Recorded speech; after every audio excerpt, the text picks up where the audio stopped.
everyone, my name is Josh. In today's episode, I'm going to talk about the Transformers universe, specifically Transformers The Last Knight or Transformers 5, but I want to briefly touch upon Transformers 1 through 4 and how I feel about them, and then we're going to get into Transformers 5 stuff. So, I've been a Transformers fan ever since I was a little kid. I can remember my dad coming home with the Transformers movie on VHS, and I was so excited I watched it over and over again. So I've been a huge fan for basically most of my life. So when I heard that there was a live-action Transformers movie coming out years and years down the road, I was pretty excited. And after watching it, I watched the first one, and people are going to disagree with me here, but, so after watching the first one, without having seen any other ones, obviously, because the first one was out only, I did like it. I enjoyed it. I thought it was, a pretty good movie. The story was there, so that was good. I think some of the characters, they didn't really do them justice. Jazz looked pretty close to what he was supposed to look like, but he was a very small role in the movie. And then you have Megatron, the big bad guy, in the movie, but he's only in it for like the very end of the movie where he breaks free from his cryo prison or whatever. And then when you first see him, he doesn't look anything like what we're all used to seeing for Megatron. And I understand, it's kind of like changing it around, adding new features, new look, or whatever. But the issue I have is that when you take these characters that have been around for many, many years, and people have grown to know them and love them, or whatever the case may be, and then you put it in a live-action movie and call it Transformers, and then you have a Transformer who is supposed to play the character that everybody knows, Megatron, and he doesn't look anything like Megatron.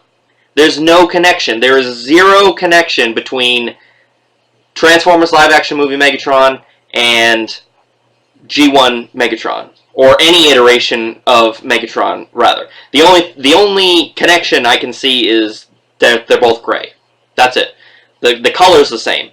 But then the colors of all the Decepticons, with the exception of Barricade, and I think one other one that was a tank, they were all the same colors. So there was no difference. You couldn't tell them apart. And I think the first one just had too much comedy. It was just way too much. It was the comedy took away from what everybody went to go see. Do I mind Shia LaBeouf? Do I mind Megan Fox? No. I mean, I think they're fine actors and actresses, but I just think that it was too much. It was people pay money to go see Transformers. It's called Transformers. People aren't lining up going, oh, Shia LaBeouf and Megan Fox are in this movie. I gotta go see the movie. No, their ticket, or what they pay money for, is Transformers. That's it. That's what they want to see. And I can understand 100% it would cost way too much money to just have nothing but Transformers. And even in G1, they had humans always. They always had humans in the episode. But they were just to the side. They were there, but it wasn't really, they weren't a huge part of the whole plot. It was just, they were in the episode. But it was always Transformers fighting Transformers. Megatron against Optimus and all the other Autobots and Decepticons. That's what it was. So they took these movies and just put way, way, way too much emphasis on the human element. Too much. Too much military involvement, too much everything. It's about Transformers. We pay to see Transformers. So the first one, to me, was decent. The story was there. It was decent. And then the second one came out. And after people, you know, a lot of people love the first one, or loved is a strong word. A lot of people like the first one. And then the second one came out and it made more money in the box office because people were expecting kind of sort of the same thing as the first one. But in the second one, they were dealing with a writer's strike and a bunch of all that stuff in Hollywood, so they were kind of pushing forward with the movie because they wanted to release it, and they just wanted it out there. But in the second one, they kind of strayed off from the character look, big time. So first off, you have the abomination of Devastator with the two hanging balls that they made a joke out of. It was just horrible, and people hated it. His only function was to walk around and suck things up. You know, with the big thing with he could suck giant stuff into his mouth with this air tunnel current or whatever. And that was really all he did. He was just a big dog-like transformer made out of a bunch of construction parts, which is not even close to what Devastator was supposed to look like, or looks like in G1. And then you had Wheelie, the small little robot that was supposed to be just a small transformer. So they made a small transformer, but for some reason they made him comical and made him. He had a scene where he was humping Megan Fox's leg. It's a robot with no sexual preference and has no way of breeding or anything like that. It's a robot. It would never do that. There's no point other than it gets chuckles, it gets laughs, yes. But it's just stupid. The character is not like that. The characters don't do that. And then you have Skids and Mudflap, which was complete crap. They look like basically robots with an ET head on both of them with gold teeth.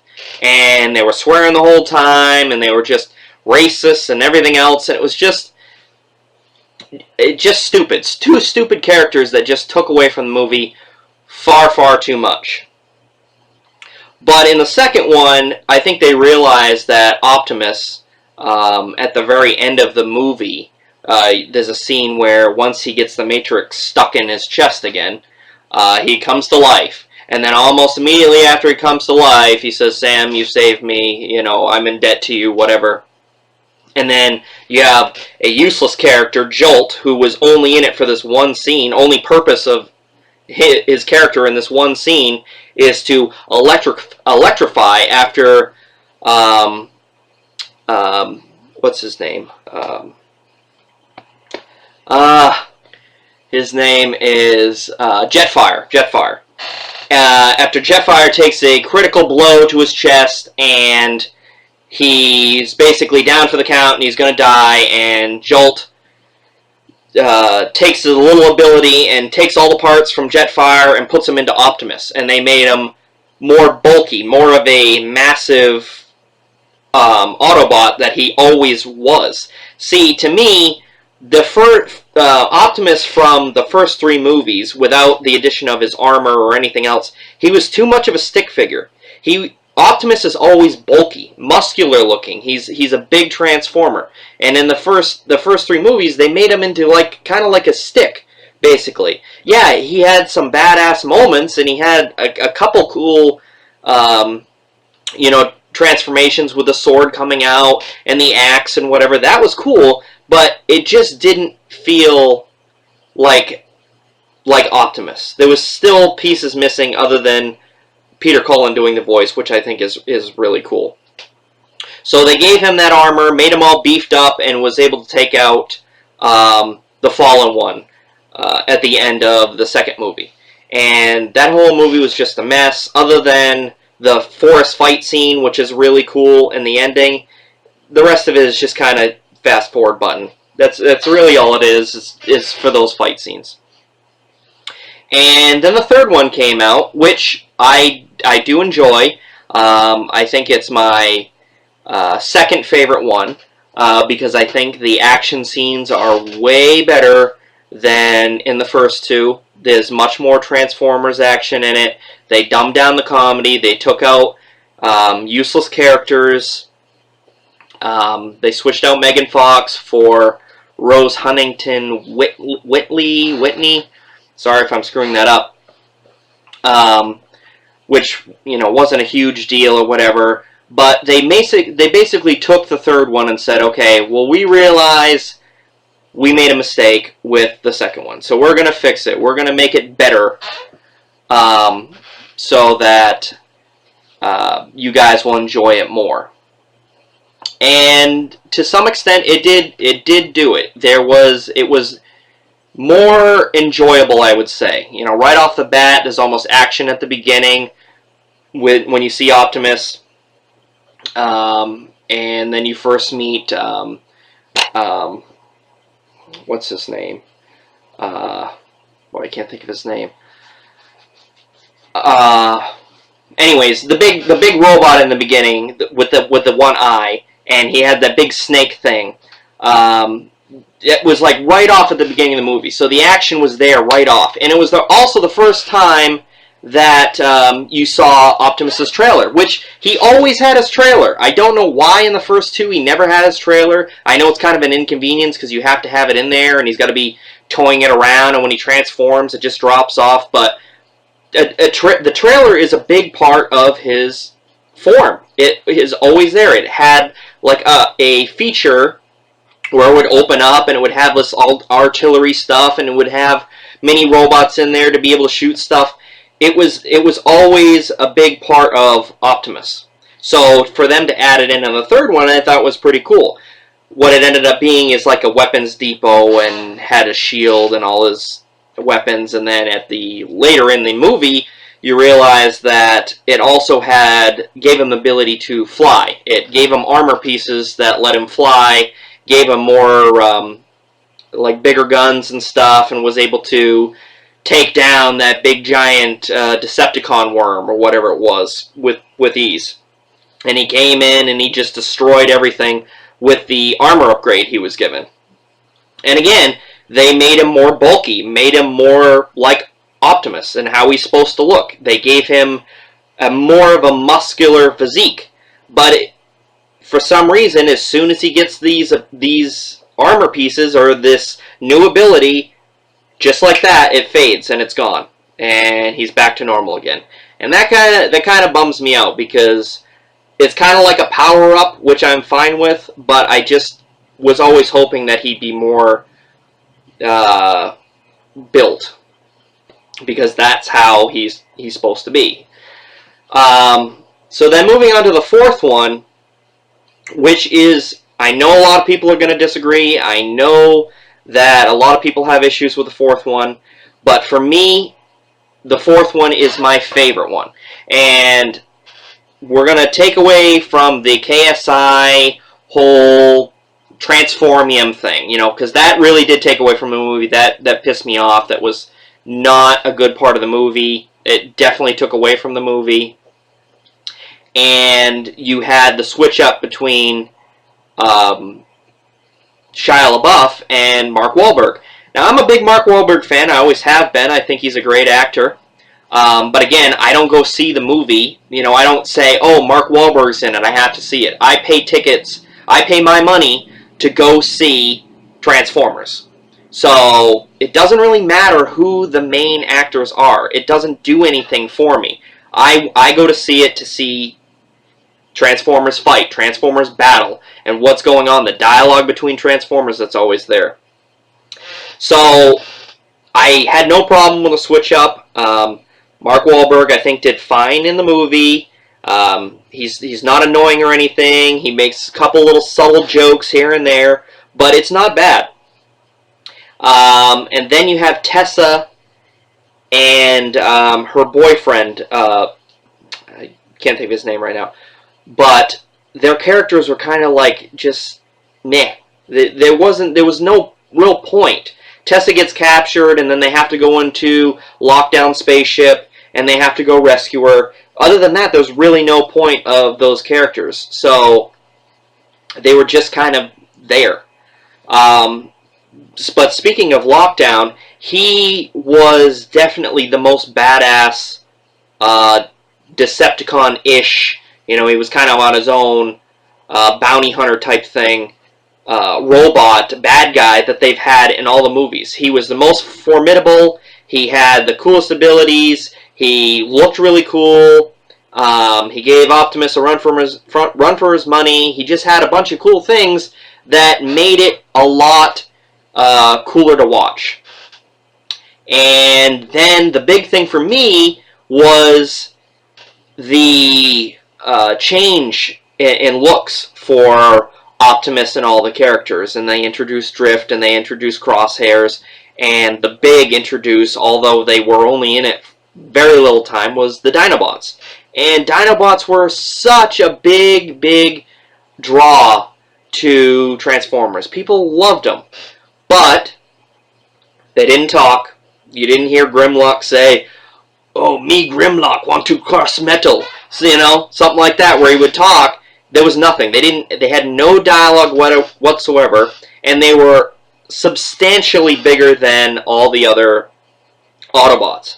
Now, in G1, the Autobots created the Dinobots, and when they first created them, they couldn't talk. Their brain capacity was too little, and they were just kind of like going crazy and just, you know, wrecking everything. There was no control. And then they fixed it where they gave them a little bit of more brain capacity, and then they became the Dinobots that you know, and they were more obedient, and they would listen and they would talk.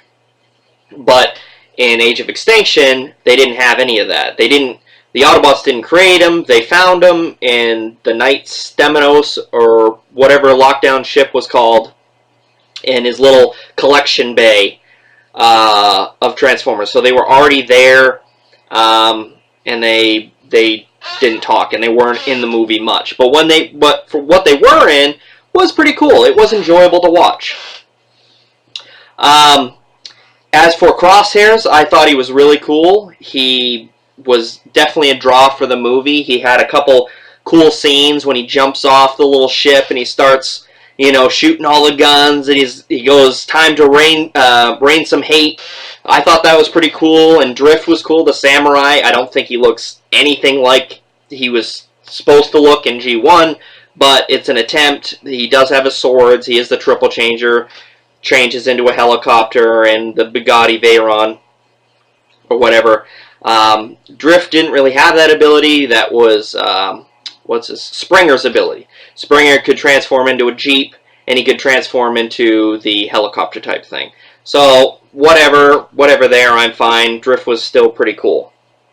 But the biggest thing for me, out of all of it, is that I thought Optimus's look in Transformers Age of Extinction was so much better. Now, I know people don't like it because it doesn't show like his windows or the wheels or anything. It doesn't show like what the car parts look like. But to me, and this is just my opinion, I think the overall look is far better than what it did. Or what it did look in the first three movies. It just looks, they did what I wanted them to do. They gave him a more muscular physique. They made him look like a big knight. And he had his sword and he had his shield. And it just looked, he looked like he could take on more than what he could before. You know, take more of a beating, so to speak. And all around, he just looked better. So, to me, the fourth one had its issues. There were issues in the fourth one. Don't get me wrong. It's not perfect by any stretch. But to me, in my opinion, it was the better of the first three. So 4 was a step in the right direction for me. Now, moving on to Transformers 5, and I want to cover a lot of stuff because I am excited for this. I do think there's elements that I like in Transformers 5. I've seen a lot of concept art of the characters. I think some of it is pretty cool. I don't like the fact that they took Galvatron from Transformers Age of Extinction and I don't know if they're just going to wipe him out or they're going to change him or whatever the case may be, but right now there's no mention of Galvatron at all. It's just right back into Megatron, and it just doesn't make sense. There's no point of just switching back. But having said that, I think the Megatron design that they came up with is really, really cool. The best one I've seen by far. They gave him his arm cannon. They gave him a sword. They gave him what looks to be a close representation of Megatron from G1. And I think it's really cool. Optimus, I haven't seen any concept art of Optimus yet.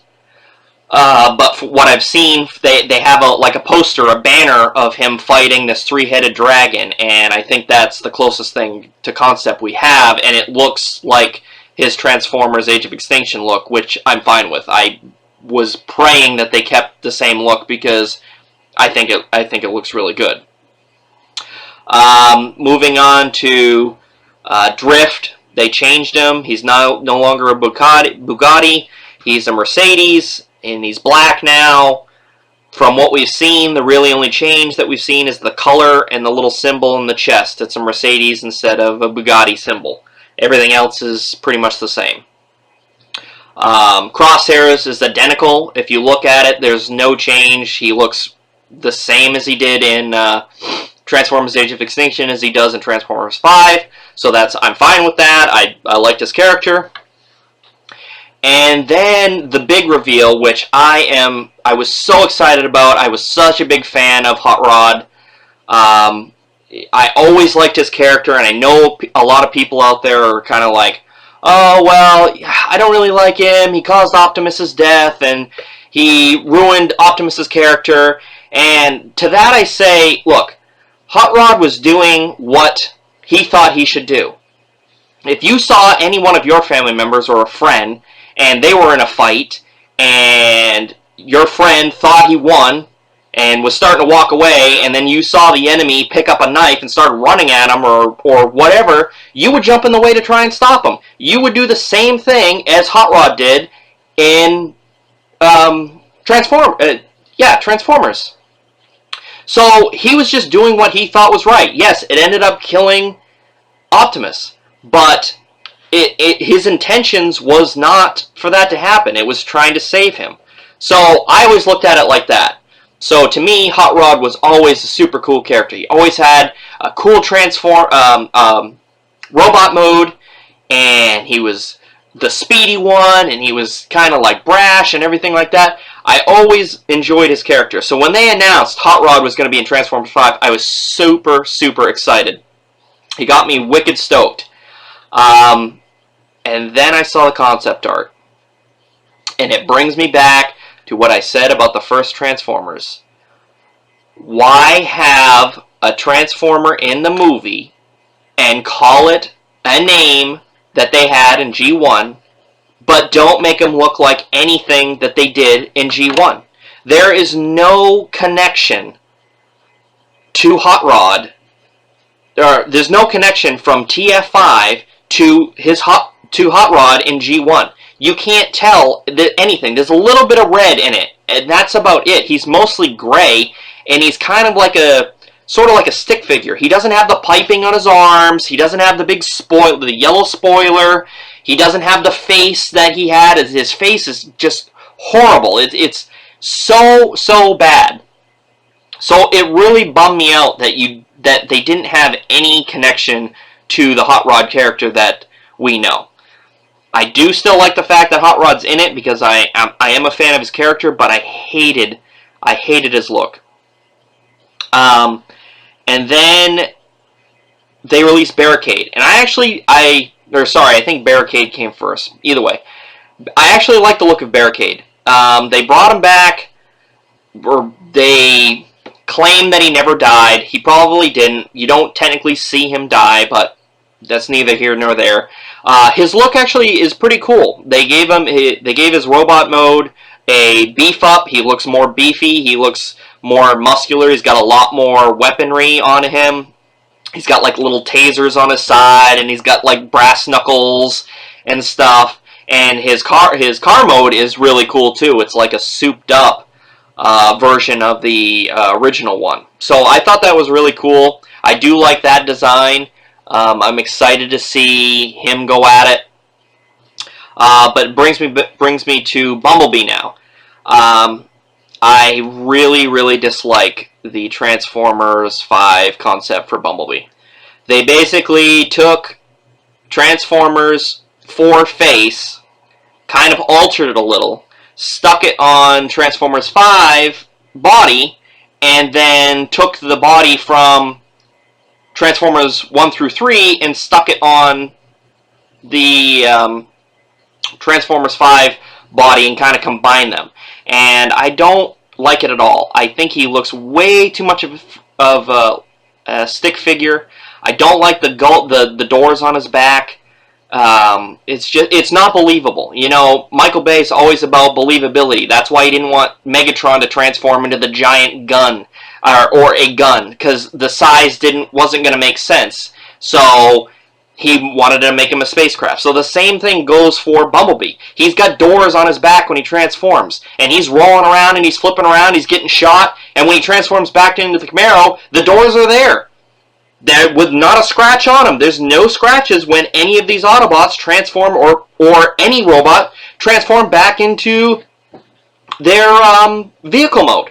It never happens. So why is it okay for you not to transform Megatron into his gun, or Megatron or certain Transformers not to do what they're supposed to do, but it's okay for you to have them be in battles, have them take scrapes and whatever, and not show it up on the car? I understand you don't want to ding up these very expensive sports cars that you try and put out to sell to a select few people that actually afford these cars, but you could CGI scratches. You could just put them on there to make it look like scratches and dings and stuff like that. That would be more believable. But I'm not a huge fan of Bumblebee. His character by now is completely, utterly annoying. I cannot stand his character. He hasn't been able to talk through the first 4 movies. It's all about the radio, and it's beating a dead horse at this point. It's over and over and over again about Bumblebee not talking and him making jokes through the radio and blah blah blah. And then he gets his own spin-off movie, and it's just like, there's not enough Autobots in these movies for Bumblebee to get his own spin-off movie. You guys have not introduced, Paramount, Hasbro, Michael Bay has not introduced enough Autobots or any robots with names in these movies to give a different Autobot their own spin-off movie.